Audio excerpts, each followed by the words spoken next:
estão acontecendo aqui, pois tudo é para a glória de Deus. Porque muito fácil é reconhecer Deus quando as coisas estão indo bem. É muito glória, aleluia. É muito bom, aleluia. O que eu vou pregar, irmão, mas eu tenho que pregar o que Deus está mandando. É muito bom ver cadeira cheia de pessoas, mas a coisa melhor é ver a igreja cheia da presença de Deus.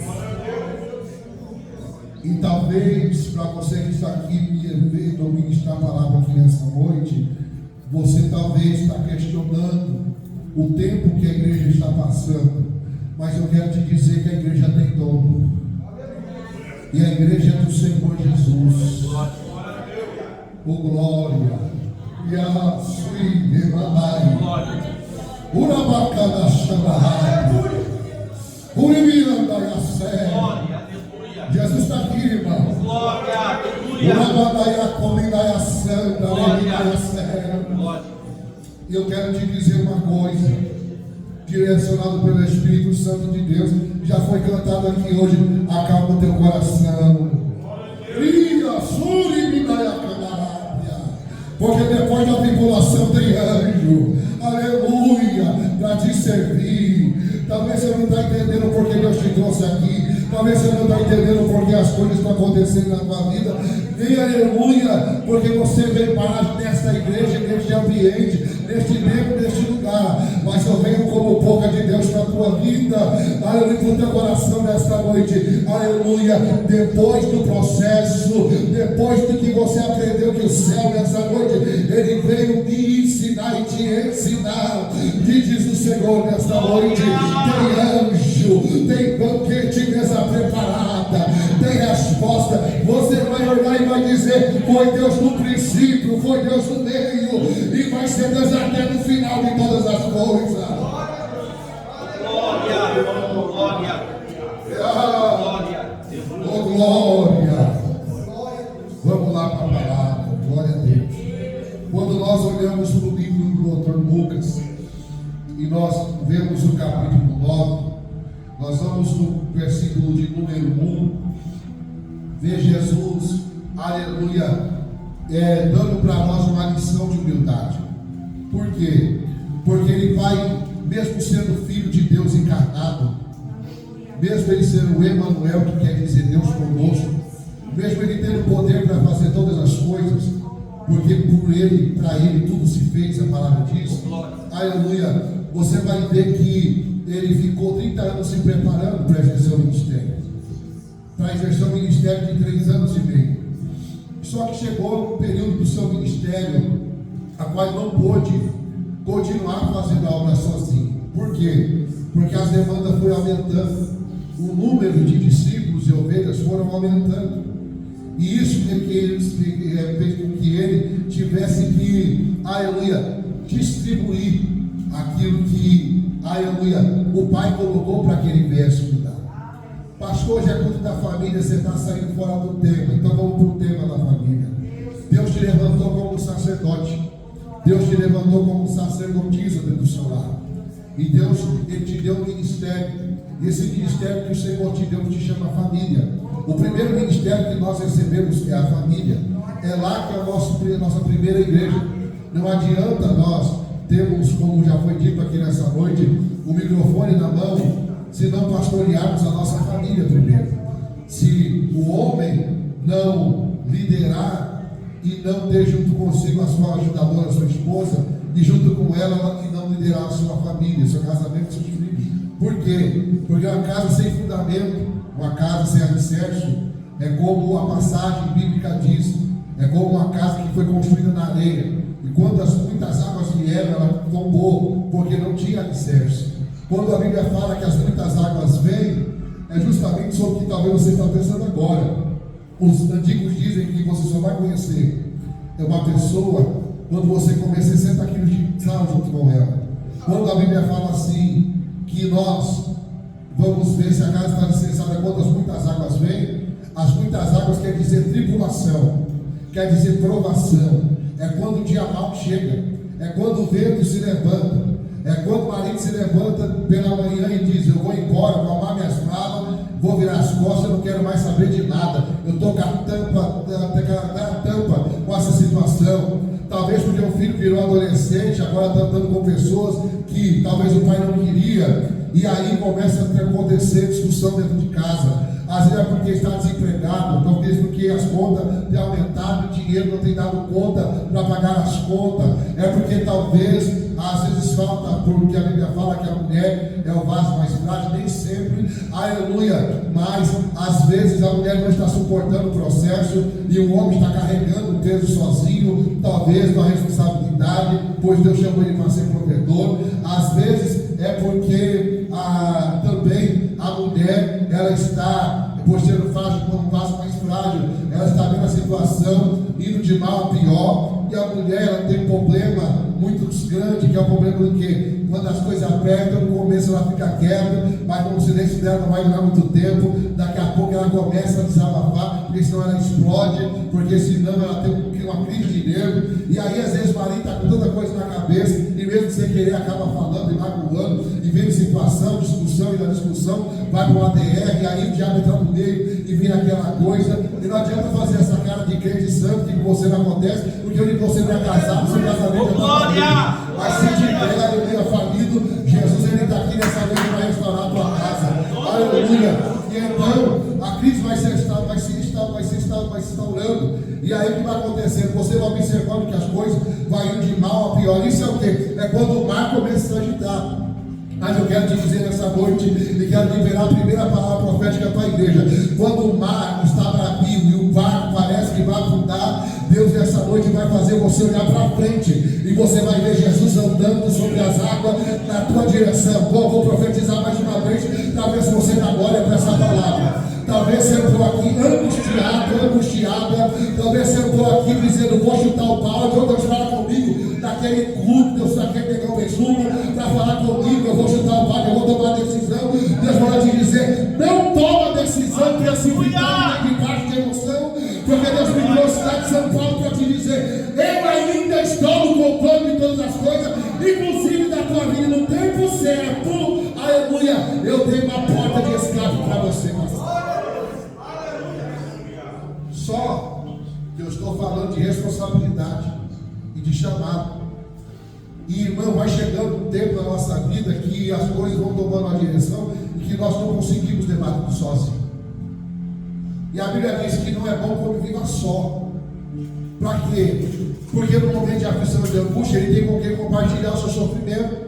É por isso que um dia você fez um juramento que você daria do lado dessa pessoa que você casou, na saúde e na doença, na riqueza e na pobreza. Talvez a riqueza nunca chegou, só teve pobreza, mas a vitória vai chegar. Uma hora chega, aleluia. Mas eu quero te dizer uma coisa, aleluia. Jesus, ele era Deus encarnado, ele era o próprio Deus encarnado, ele não era um homem como nós, e ele dividiu as responsabilidades. E a Bíblia diz então que ele começa a convidar homens para participar do projeto que Deus colocou na sua vida, que era o quê? O ministério que Deus chamou. E Deus chamou 12 homens, e nenhum deles era perfeito. A Bíblia fala que Pedro, ele era sanguíneo, era um homem difícil, era um homem emotivo, era um homem que era tão abençoado que ele tinha uma espada guardada na cinta, escondida. Ele aceitou Jesus, mas quando ele aceitou, ele não guardou a espada que ele tinha. Nós, crentes, aceitou Jesus, mas o facão, o estilete, o revólver, ainda está guardando aqui. Se precisar, por algum motivo de situação, está ali guardado. Ele tinha um outro que era incrédulo, ascético, por nome de Tomé.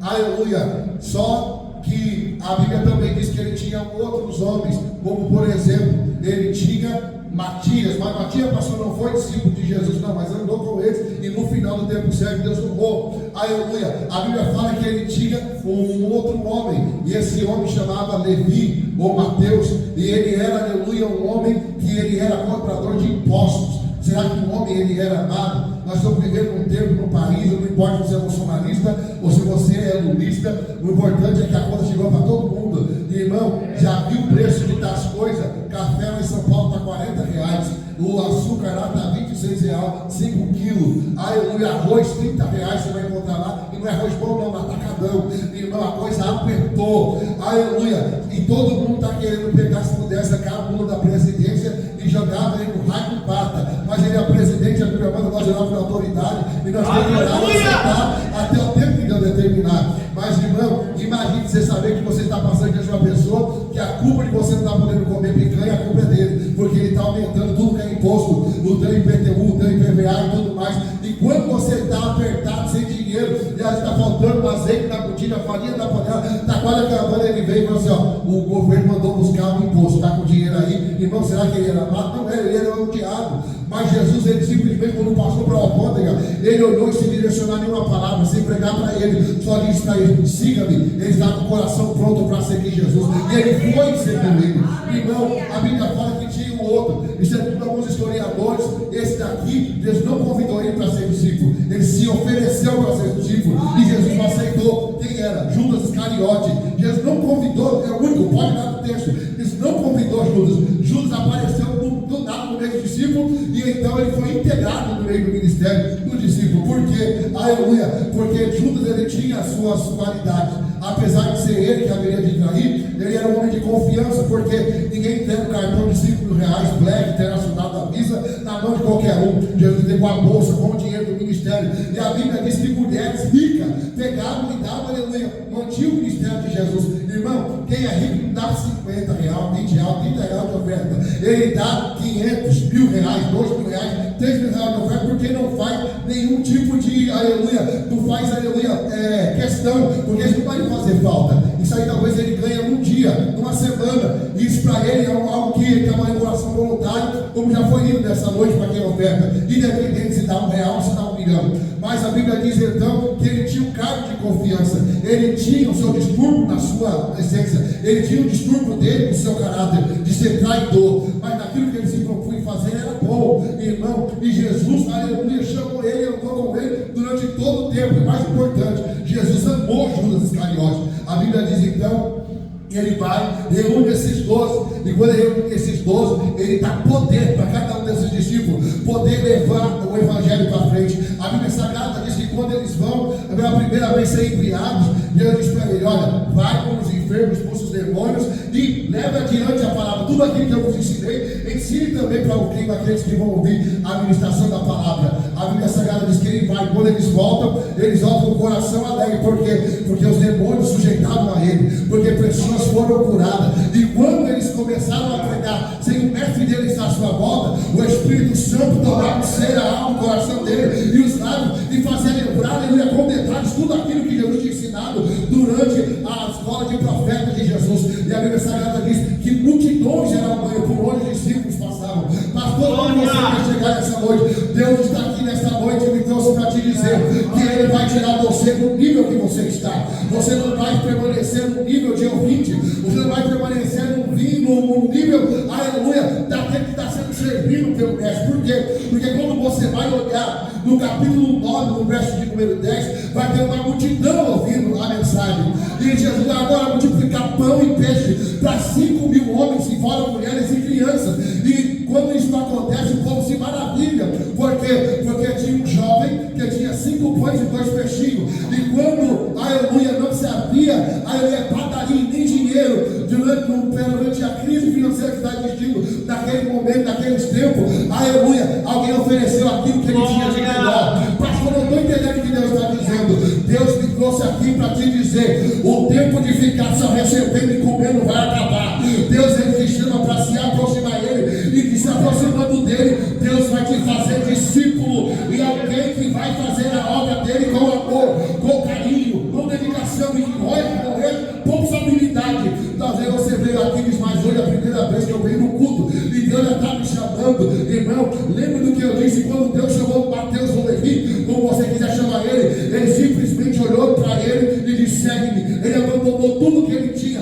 ele aceitou a proposta que lhe foi proposta, e ele se tornou, aleluia, um homem, aleluia, que anotava tudo aquilo que Jesus fazia, os sinais, os milagres, ajudou Júnior na contabilidade. Ele encontrou o seu lugar no reino. Pastor, eu não estou entendendo o que Deus está dizendo. Deus está dizendo que acabou o tempo de ser um frequentador de culto. Deus está te chamando para você você achar o teu lugar na obra, para você achar o teu lugar no reino, para você achar o teu lugar na tua família, para que a partir desta noite Deus venha abrir os teus olhos, o teu entendimento, e Ele venha te dar poder e autoridade para pisar sobre serpente e escorpião, e se você beber ou comer algo que estiver envenenado, nenhum dano você vai sofrer, porque o Espírito do Senhor vai entrar na tua vida, vai invadir o teu ser, vai te dar autoridade, e aonde você for, a presença do Senhor vai na tua frente, então você vai poder contemplar a diferença daquele que serve e daquele que não serve o Senhor. E nessa noite estamos cultuando neste lugar. Glória! Deus não chama pessoas preparadas, Deus Ele capacita. Pastor, o que Deus quer? Um coração disponível para aceitar a proposta do reino. Pastor, qual que é a proposta? Andar de Land Rover? Talvez, mas não é essa a proposta. Para ter uma casona? Talvez, mas não é essa a proposta. Para ser empresário bem sucedido? Talvez, mas essa também não é a proposta. Deus te chamou primeiro para ser filho. E sendo filho, você tem uma herança. E essa herança Jesus conquistou na cruz do Calvário. Quando Ele se colocou no madeiro e disse: "Testelestai, o preço está pago." É uma proposta eterna. É uma proposta espiritual. E se você aceitar a proposta, haverá recompensa. Eu vinha no carro pregando para o Uber que era desviado, que me trouxe para cá. Eu disse: a coisa mais maravilhosa que Jesus disse: aquele que deixou pai e mãe e as coisas dessa terra para me servir, vai ganhar 10 nessa vida vezes mais, e na outra 100 vezes.